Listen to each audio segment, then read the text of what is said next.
gihapon, yaring nagapanguna nga balita.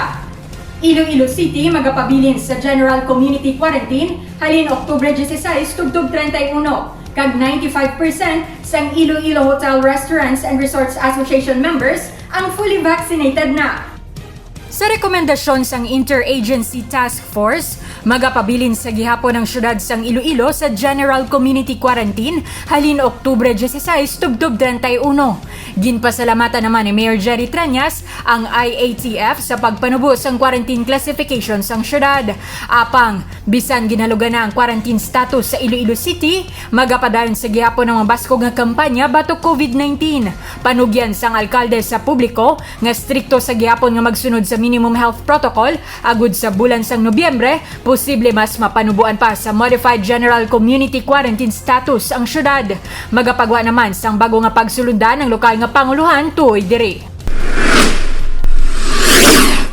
Ginkalipay ni Iloilo Hotel Restaurants and Resorts Association President Mary Ann Matili nga madamo na sa mga miyembro sang asosasyon ang nakapabakuna kontra COVID-19. Base sa record sang IRA, sa 65 ka mga miyembro sini, 95% na ang fully vaccinated. Kalabanan sa mga miyembro sang asosasyon sa syudad ang nakakuha na sang Safety Seal Certification.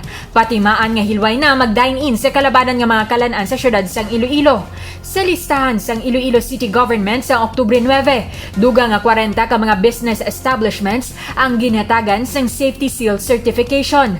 Sa pinakauliman nga Vax report sa Oktubre 11, 53.21% o kung 279,334 na ang fully vaccinated, kag 63.37% o kung 332,668 na ang nakabaton sa first dose sa syudad sang Iloilo. Ang dugang nga detalye, bantayan karon na 6 sa gabi sa Lavala Patrol. Ako si Divine Singh.